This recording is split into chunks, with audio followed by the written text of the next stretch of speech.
Ready start. महोदय, भारतीय banking के इतिहास में लगातार बदलाव आए हैं। इनमें से कुछ घटनाएं ऐसी रही हैं जिनका बैंकिंग के भविष्य पर गहरा प्रभाव पड़ा। पिछले 40 वर्षों की सबसे महत्वपूर्ण घटना संभवतः बैंकों का राष्ट्रीयकरण रही है। राष्ट्रीयकरण के बाद बैंकों की सोच में परिवर्तन आया तथा 1970 के दशक के दौरान एवं 1980 के दशक के प्रारंभिक वर्षों में बड़ी संख्या में बैंकों की शाखाएं खुली, जिनमें से अधिकतर ग्रामीण एवं अर्ध शहरी क्षेत्रों में थी। इस दौरान बैंकों का ध्येय भौतिक लक्ष्य प्राप्त करना अधिक रहा, इसलिए आस्तियों की गुणवत्ता पर आवश्यक ध्यान नहीं दिया गया। बैंकों ने अपनी मूल वाणिज्यिक विचारधारा को संकुचित करके सामाजिक आर्थिक लक्ष्यों की ओर अधिक ध्यान दिया।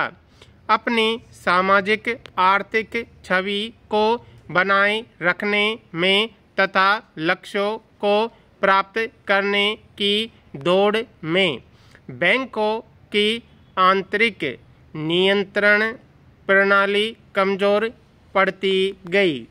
बैंकों की उत्पादकता गिरती गई। अतिदेय ऋण तथा गैर निष्पादक आस्तियां बढ़ने लगी तथा ग्राहक सेवा में गिरावट आई। इन सब घटनाओं का प्रभाव यह पड़ा कि बैंक अपने बहुत बड़े आकार के कारण अनार्थिक स्तर पर कार्य करने लगे थे। 1980 के दशक के उत्तरार्ध में बैंकों में विस्तार से ज़्यादा समेकन पर जोर दिया गया तथा कार्यशैली में परिवर्तन आया। इस अवधि में परिचालनगत कार्य क्षमता, ग्राहक सेवा में सुधार तथा उत्पादकता एवं लाभप्रदता में बढ़ोतरी पर अधिक बल दिया गया। शाखा विस्तार धीमी गति से हुआ एवं विशिष्ट शाखाओं जैसे विदेशी विनिमय शाखा, अनिवासी शाखा, औद्योगिक वित्त शाखा, आस्ति वसूली शाखा आदि खोलने पर अधिक ध्यान दिया गया। लाभप्रदता को ध्यान में रखकर शाखाओं के विलय, अनुषंगी शाखाएं खोलने तथा लगातार घाटा दिखाने वाली शाखाओं को बंद करने पर बल दिया गया। 1990 के दशक का प्रारंभ एक अति महत्वपूर्ण निर्णय के साथ शुरू हुआ।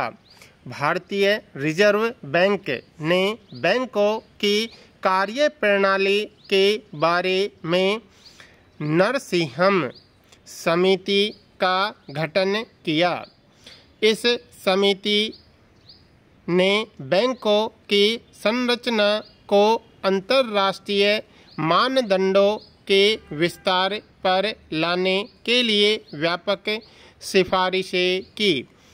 समिति की सिफारिशों में पूंजी पर्याप्तता, लेखा कार्य मानक, तुलन पत्र की पारदर्शिता, आस्तियों के वर्गीकरण, आय की पहचान तथा प्रावधान शामिल हैं।